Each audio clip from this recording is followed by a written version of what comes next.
My last joker about the show, guys. Hey, how's it going? How are you? No problem. Yeah, fine. Yeah. Good. Just start off, do you want to introduce yourselves, say what you do in the band, just so the listeners know? So, who wants to start? Adam Proud, I'm the drummer. Yeah, Miguel Mega, the guitar player. My name's Martin, the other guitar player. I'm Rod B, the singer. Right. So, to start off, what made you want to become musicians? As a singer, obviously. And who were your influences when you first started? So, Adam, we'll start with you. I didn't want a job, basically. You still don't want the job, that's the problem. Influences, I don't know, Guns N' Roses, Bon Jovi, dare I say it. A lot of 80s stuff, Def Leppard, Judas Priest, Motorhead. And Snakes. Metallica, Snakes, yeah, White Snake. It is endless. Well, I actually started, to play the guitar, influenced by a Queen show I've seen on TV in 1981.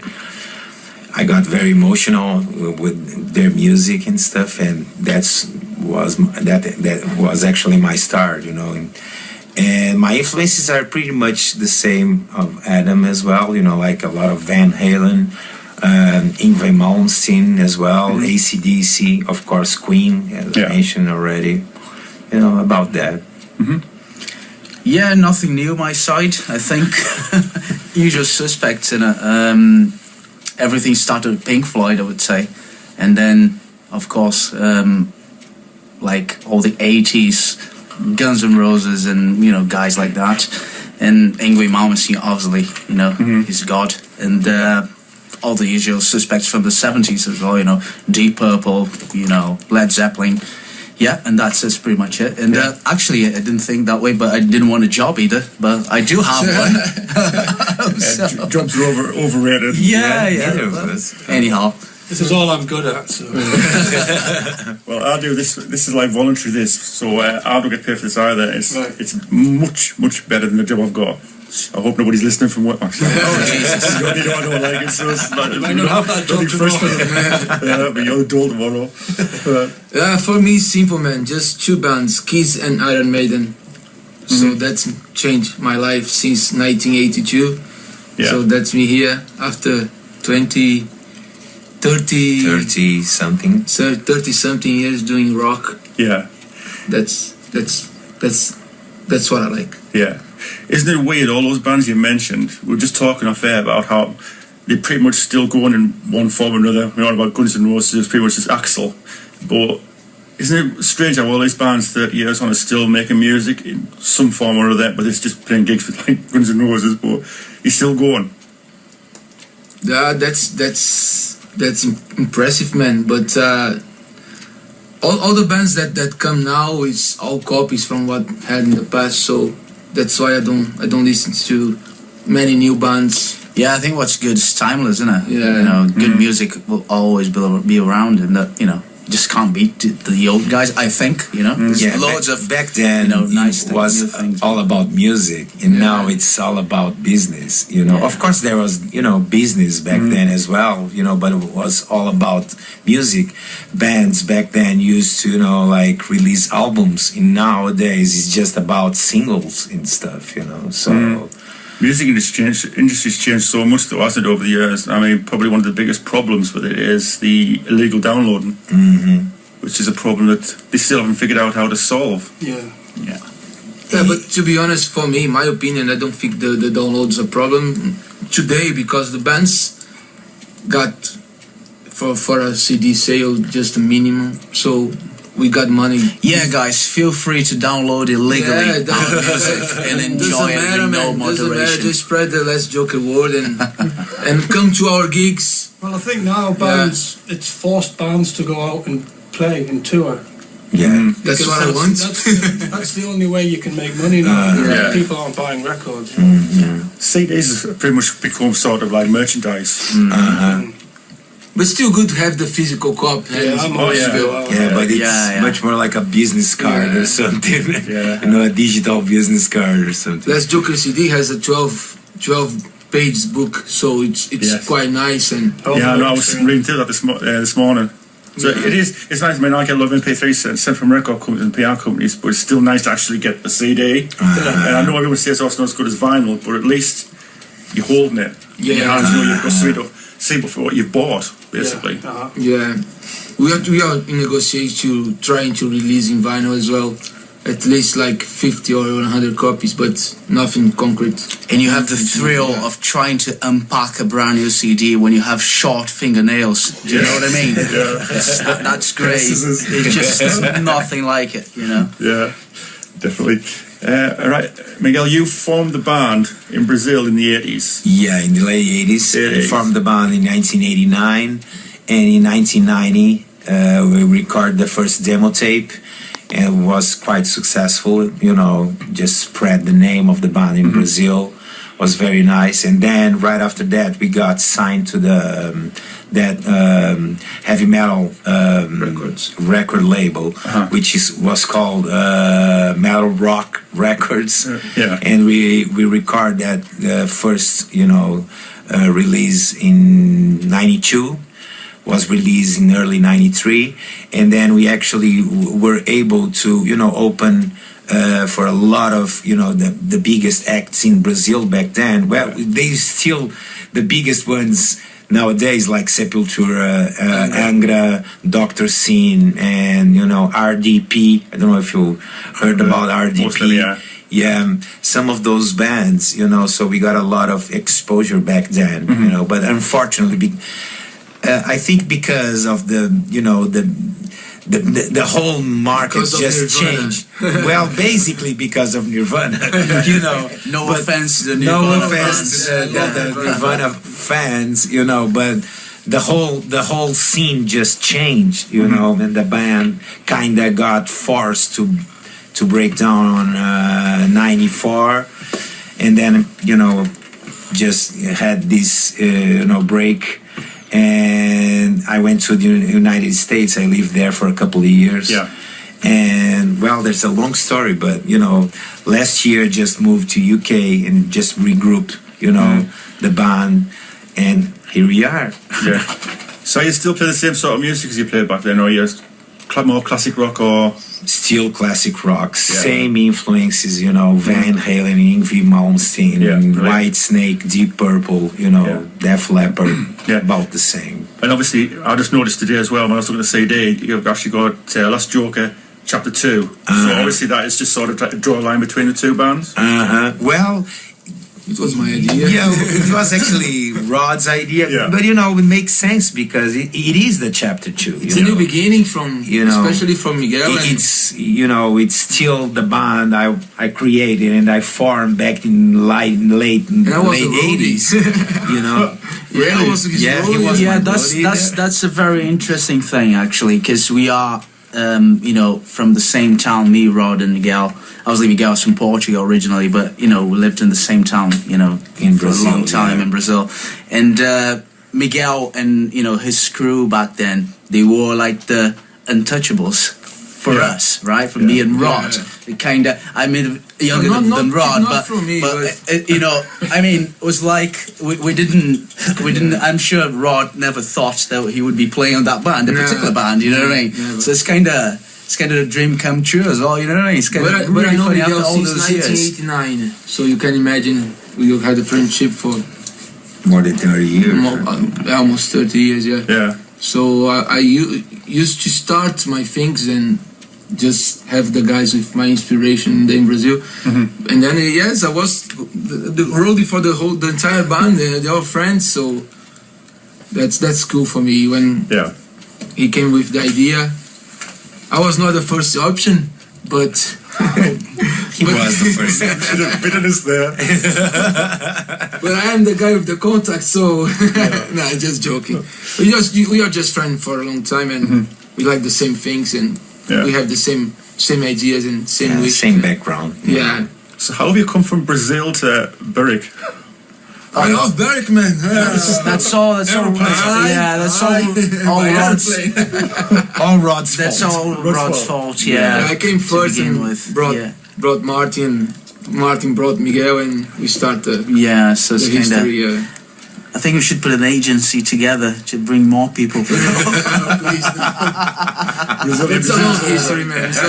My wife's family come first, and we just try to better life. So we are having, so that's cool. Yeah, brilliant. Right, I'm going to play a track from the album. We'll play the current single first. It's just "Kissed by the Lake," which I played a couple of weeks ago. The video, you've got a video for it as well, haven't you? Yeah. It's on yeah, YouTube. Yeah, check it out. Did you have anything to do with the video? Like the storyline of it, or was it just the director, or did you have control? We just put some ideas together. There's no story, but it's a cool video, yeah. Yeah. A lot of standing around in the cold. By the lake. By the lake. By the river. By the river. It's good because we only have the video for 1 or 2 months, and Let's Joke is a kind of new band, and we have more than 2,000 views, 1,000 just 1 week. Brilliant. Yeah, so things are going well. So Excellent. Okay, here it is.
was last joke there, the current single, that's Kissed by the Lake, off the new album.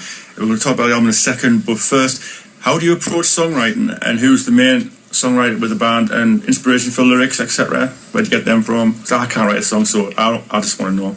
Well, musically speaking, like I said, I take, my inspirations are all my, influences, you know. So Eddie Van Halen, for sure, Yngwie Malmsteen, in all the great bands like George AC/DC, well, of course, George Lynch as well. Yeah. But, all the great bands like AC/DC, of course, Keys, Iron Maiden, But, most of the musical, parts that, but, concerning the lyrics, most of my inspiration came from, because I spent like 6 months away from my son and my wife. Yeah. And most of the inspiration was, related to that, because I was kind of feeling, kind of lonely, and I just put that on paper, so I was missing them so much. And this album came like in 3 months, all the album. Yeah. Apart from the first chord until the last vocal recording. Yeah. 3 months.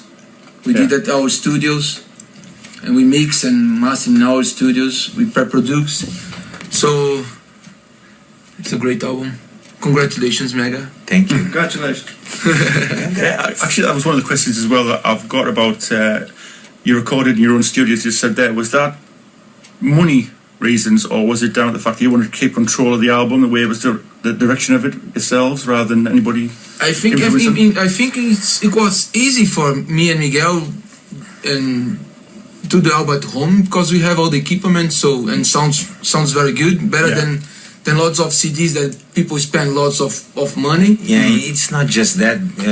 In Brazil, I had a professional studio for 10 years. I just run my studio, and I did everything there. I mean, I was the one that mic'd the drum set, the one that recorded, the one that edited, the one that mixed it, mastered, recorded all, because like I mentioned before, I actually just mentioned to you, not live, but I've released like almost 10 solo albums, just instrumental stuff.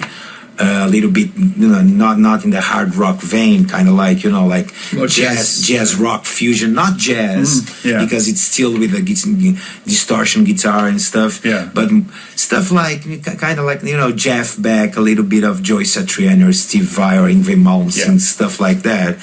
So because I had this background, I had to study a lot how to run a studio, so it was actually an obvious, choice to just do it ourselves, because I got a studio at home and he's got a studio at his house as well. So we just, recorded. For me, it's a lot easier, to tell you the truth, because I can actually work on the songs, late night or anytime. I don't really. Showing on your ear, so I don't really need to set a studio, go there, and for me it was so much easier to just do that. Obviously, when you're paying for studio time as well, it's just so stressful. So you're trying to get something out as quick as possible. Exactly. Yeah, but it's obviously going to be more damaging than good, isn't it? Really, if you've got you've got a timeline, you've got to be finished by a certain time. It's going to cost you a lot more money. So. I think if you're going to a professional studio, you gotta be like 100% sure of what you're gonna do there. Yeah. You don't really have time to experiment. And at home, I could experiment as much as I could, and as I want. Yeah. So it was so much easier, because I could just record, a a demo. I could say a demo of the songs, and just would show him, and he'll say, you know what, let's just do this, let's just do that, let's just rearrange. And that's what we did in the end. I've been in his studio, and we was just listening to the entire album, and we just fix, and it's ready. Yeah, it was so much we easier. are 5 in the band and we have 3 studios to work because Martin has a studio in his home as well. So it's I think in the end, the audience will benefit from the final product. You see, Yeah. because I think it couldn't be more honest than it is. You know, the original Miguel's idea. I think because he had the opportunity, the chance to do it in the house and just throw the ideas and record it straight away without like an input from anybody else. Yeah. It was really, really honest and really earthy, if you like. Yeah. You see, so I think that's a good thing. Yeah. You know, it wasn't like hyper produced or with loads of different ideas going through. It was just, you know, the raw thing. Yeah. You know, which I think is really important for this second phase, if you like. Yeah. Of Last Chapter. well, that's what gave us the label contract and the management contract. It was what we did, not what they want. Yeah. So they listened to the album and offered us a straight contract, straight on. We want the Last Joker in our cast. So the second album will be the same. Well, why not? It's a great idea. So how did you record it? Did you like do lay drums down, then guitars, or did you all go in the studio at the same time and just sort of No, jam we it? do all separate. Yes, yeah. We did all separate. Drums first and then riff and guitars and Bass, and and the final one was just the Yeah. vocal tracks. Brilliant. That's how we work. Right. Let's see, we'll have another song. We sort of debated over which one we're going to pick. So in the end we went with Without play them You. all. So I sort of helped with a little bit. So I'm saying I took you. We're going to play initially next week. So we'll have Without You. So can you tell us a bit about it before we play it? Ooh, that's a long story. Well, this do you have time? Or an old story, at least. You know, this song is actually, we actually record a lot of new ideas, Yeah. but this song is particularly a very old song because this song was in the first demo tape that we recorded in 1990, and because that song didn't we didn't put that song on our first album. Yeah. Was just on the demo tape. Was just it was actually Rod's idea. Hey man, I just love this song. Let's just put that song as a bonus track on the album. Yeah. So we would have like 11 new songs and just this song that nobody knows. I mean, nobody in Europe and in UK, of course. And this song was just featured on our first demo tape in 1990. Yeah, last century. Yeah. So the last century, it's been like 25 years ago. Of course, it's a little bit different, the arrangement, of course, a little bit heavier, I would say, but still the same song. So I must admit, it's one of my favourite ones. It's one of my favorites as well. We were rehearsing since it the beginning. a couple of weeks ago, and Roddy got a little bit emotional. I think, there was something electric in the air almost. It was kind of... this song, I brought me think back it to just lots of memories, works man, because this song is actually so simple, Yeah. It's by far the simplest song in the album, Right. It's just straight rock, so Okay. hope you like it. Yeah. Here it is. Make me cry.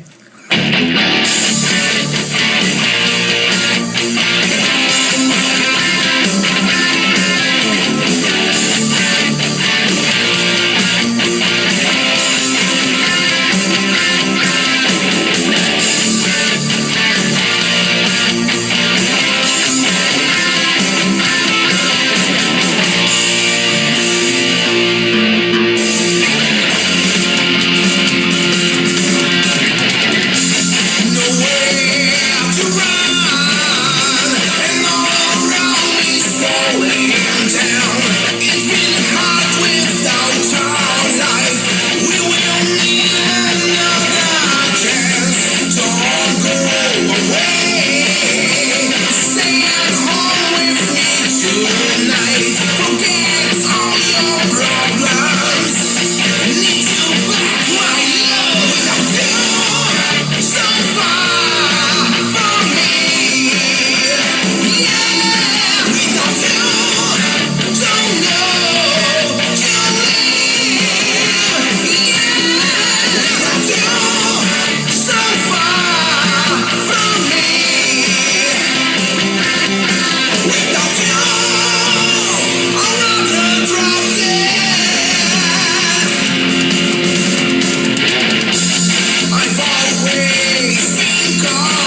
Okay. Tune into our show. It's back with the last joke. They're still here, and Yes. Can't get rid of us yet. no, they won't go. Ulterior Motives, the new album was released last week. How's the reviews and the reception by the fans and the press been like? Well, the reception, we've been getting a very good feedback from the fans, and of course the video clip, we just released a video clip a couple months ago or something, not even that, and it's just past It 2000. was 15th of June. Is it? Yeah. Yeah. So a couple. 3 weeks. Yeah. Not 3 weeks.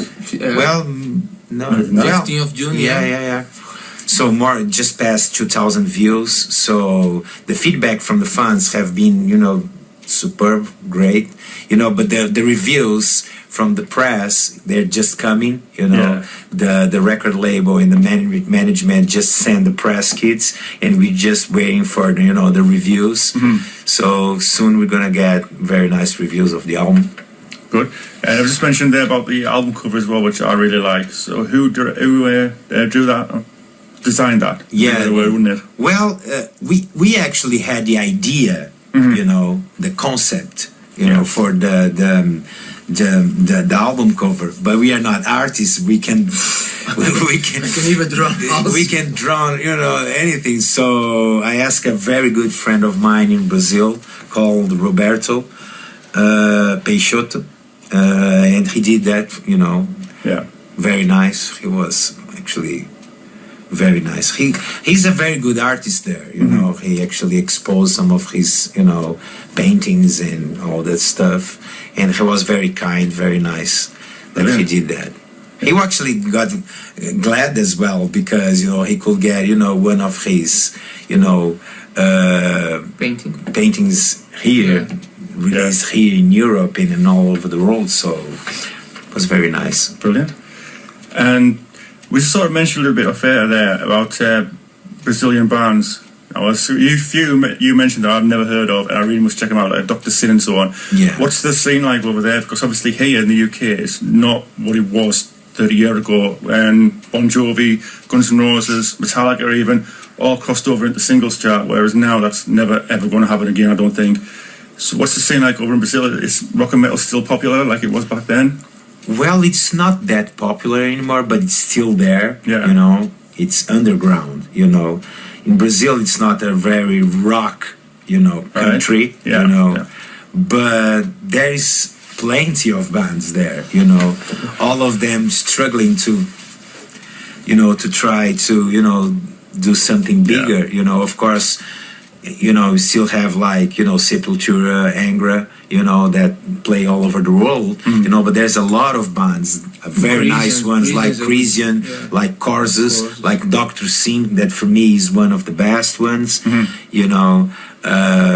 Well, there's plenty of bands there. But what is funny is the metal is not a thing popular in Brazil, but when they release Rock in Rio, the metal night, they put like 250,000 people in the same place. It's the biggest crowd ever when they release the metal. They're gonna be another one in September with Slipknot, System of a Down.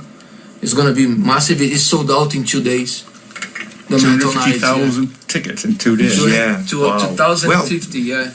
There is not a scene, but there is a lot of fans, if you know what I mean. Yeah, I've got the diehard fans. I think it's pretty much like here, innit? It's like it's not in the media all the time. Yeah, the heavy music and stuff like that. But you'll always have the diehard fans, and there's quite a few in Brazil. It's quite a few. The trouble is just like here to get nice, good venues and good gigs for bands that just starting. It's not easy. So it's the same. They are. But it's just the condition you have if you're starting a band over there. I think it's pretty much the same here. Probably you've got even a bit more condition here than there. Right. But it's really, really hard to get started and to get noticed. So, but I think that's a problem worldwide. To be honest. It's not but there I think it's even worse because it's a huge country. So. Yeah. Right. See. I mentioned that question already.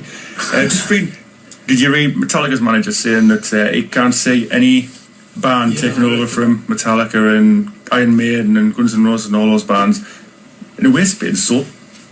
Because there's a lot of good bands around it. I get a lot of stuff sent through. And I mean, obviously, there's Used, Distorted, Avenger back with a new album, which is really good. Yeah. There's a lot of good stuff about, but it just doesn't get. I think he needs to go out and see some bands live, basically. Well,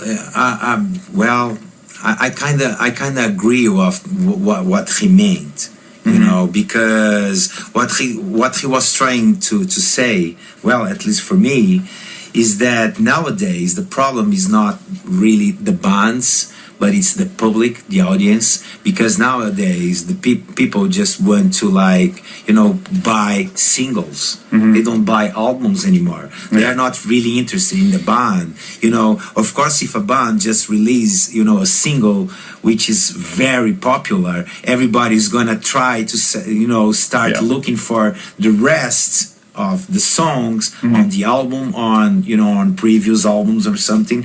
Bands will be, you know, there will be new bands forever, I think, you know, but the problem is, I think it's the audience, you know, nowadays, because of iPods and all of that, you know, downloading stuff, you know, people are just looking for the singles, for the songs that download us, that become successful, you know. So, well, there's something that they're gonna they have been trying to solve for more than 20 years or so, and still they didn't solve it. So I think that there's plenty space for every bands, but I think the old bands still the best ones for me. In my opinion, I'd quite. Yeah, but I think the point is to have a new Iron Maiden, to have a new Metallica. You know, who's going to be the new Metallica? Who's going to be? I mean, when there isn't a Metallica there anymore, I don't think. Well, I can't see the industry needing any bands like that anymore, which is unfortunate. You see. Yeah. I hope I'm wrong, but.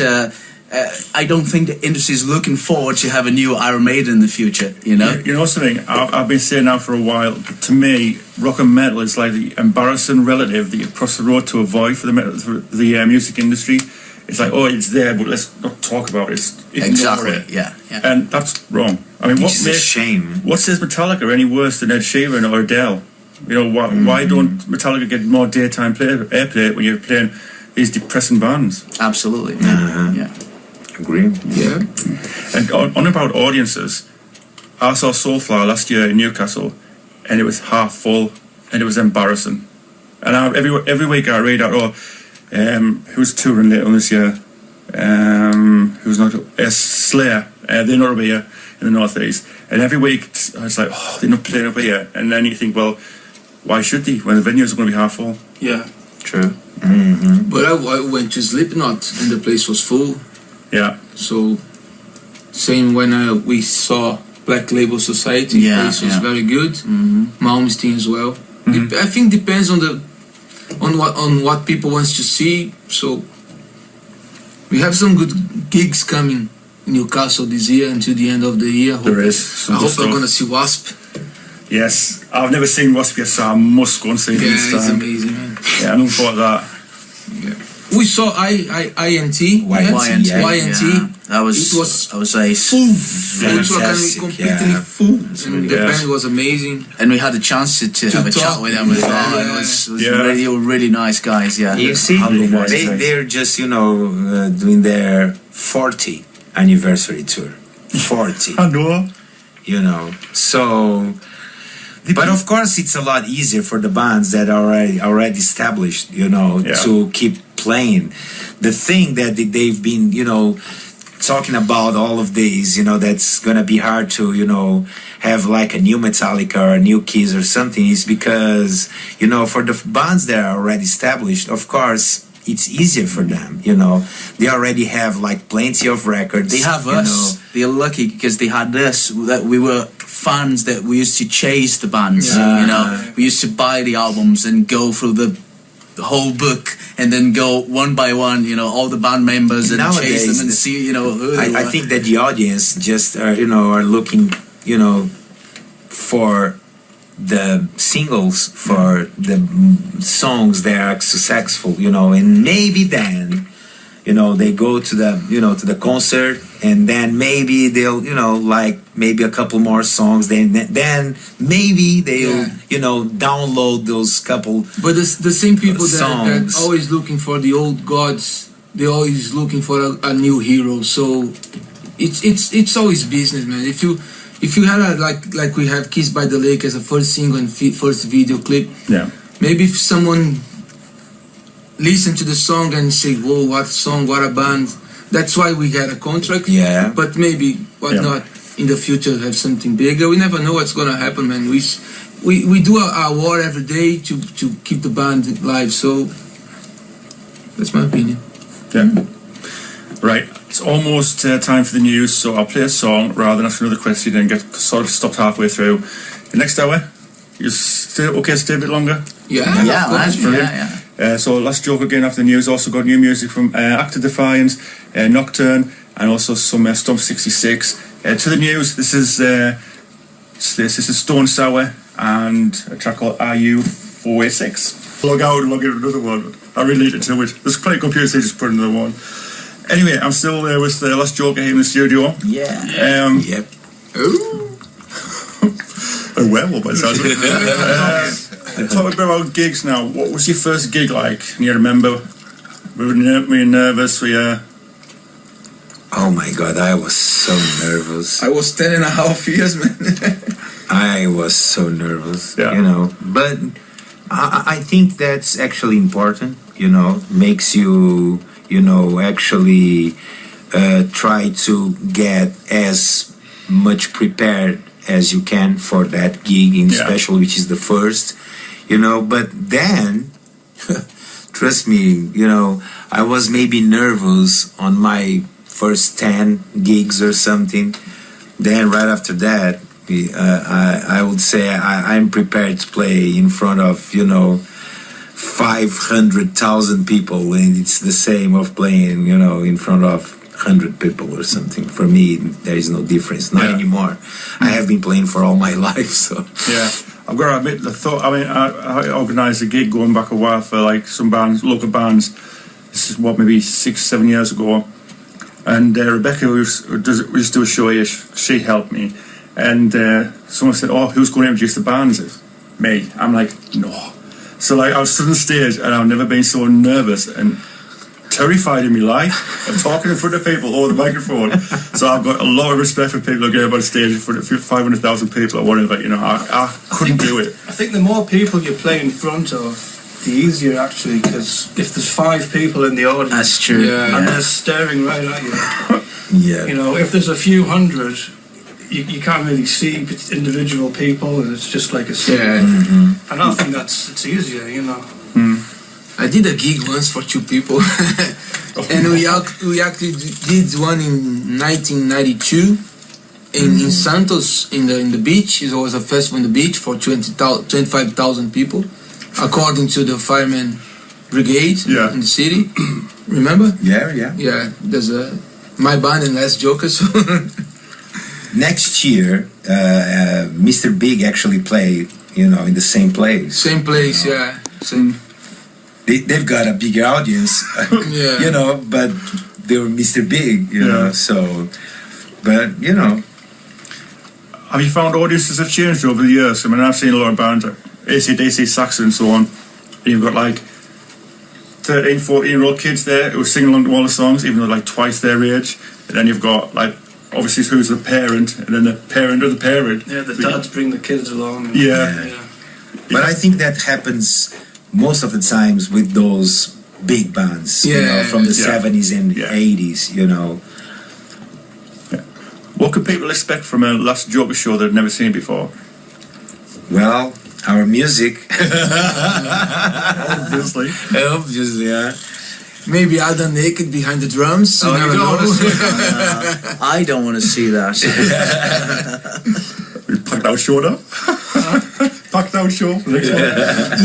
I think probably people can expect to have a good time, and like in the old days, I would say that's what we would try, and we'd be trying to do. You know, some good music, pure rock and roll, It's and feel-good music, you know, though. feel good Yeah. music, You know, yeah, and Uplifting. uplifting, yeah. good vibes, and that's it, you know. And we try to be as accurate as we can. There's too many negative songs, I think. Absolutely. Oh yeah, I agree Yeah, with that. definitely. You get sick of that. Yeah, Yeah. it's all about love, man. You know. Yeah, Yeah. you can might be kissed by the Peace, lake. peace. So hopefully you'll be playing the Northeast in the near future. Fingers crossed. Yeah. Yeah. Well, that's the plan. management has a booker here in UK, so it probably Trillian's open again now, isn't it? Yeah, that's true, man. Yeah. Trillian's a good place to play, but Yeah, I've played there a few times. Love Trillian's. But well, to be honest, when we came with the idea of Last Joker now was because of my experience with Avenger. I told Miguel that I don't want to nothing, just too little. I want something from the medium to the high. So I don't want to do like battle of bands like lots of bands do. I don't want to play in small places. Like if we need to play, we play. But if I can, I myself avoid then. And It's just because that's the Roddy and thing Miguel that we've been been doing around that. for Yeah, a we've been long doing that for time. such I'm a doing long this for time. 30 years, Miguel as well. So that's the plans. That's why we did the album first. Yeah. We did the video first. We got a label contract. We got a management contract. Thank you, Frankie from EAM. Oh yeah. Management, You harm. Harm Thank from you, the Harm, Into the Frank, Limelight Records. That's the guy that believed in Yeah, they Last Joker believe for the first time. Yeah, for the first time. So that's why make us different. I think, man. We at least us three, because Adam can speak for himself, but I never thought little. I just always thought big with Last Joker. So I don't know if it's gonna happen. If not, maybe. We've all played in a lot of bands over the Yeah. years, and Yeah. you know, it's not like it's a band that's just been put And together. I made good friends, and I was in Avenger with guys from Tyson Dog, Kevin, guys from Marty, as Ricky, guys from Blitzkrieg, yeah, lots of fans. Yeah. Abaddon, that's Yeah. I play with him as well. That's why make me try a different way, you know. So that's it. Yeah. That's what I'm thinking. Right. If I need to play at Trillions, it will be a pleasure. I love playing Trillions, yeah. man. Oh, Did yeah. lots of I love Trillian's. It's a love great band. Trillions. I'm so glad that reopened. Definitely. Yeah, yeah. Definitely. Yeah, it'll be a pleasure to play in the Northeast because you know the new beginning Yeah. was here. So you know, it'll be a pleasure for us to do gigs around here, and you know, to have the audience from the Northeast to listen what we have to show. Yeah. So that'll be a big pleasure. Brilliant. Right, we're going to play the last track now, which is Are You Ready? Tell us about this one before we play it. Yes. Are you ready? Are you ready? It's the show opener, isn't it? Yeah, Decided. Gotta be ready. Yeah. Okay, this is anyone? No? Okay, here it is.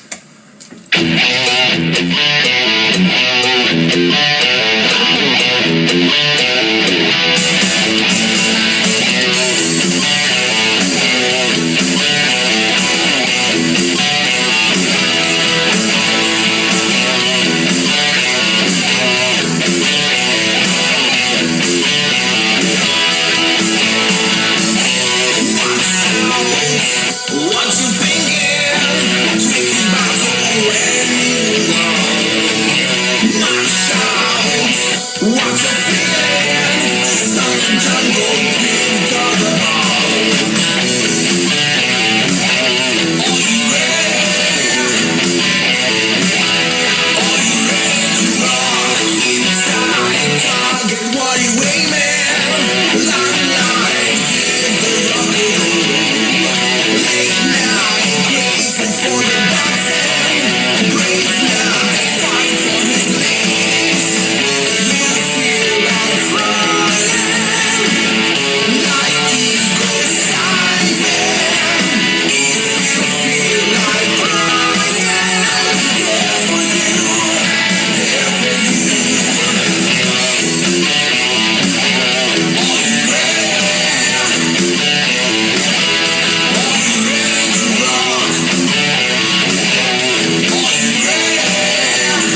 That was Last Joker, the last track from the album tonight. That was Are You Ready? So a massive thank you for coming in. Really appreciate the chat. Thank you, Paul. Thank you so much.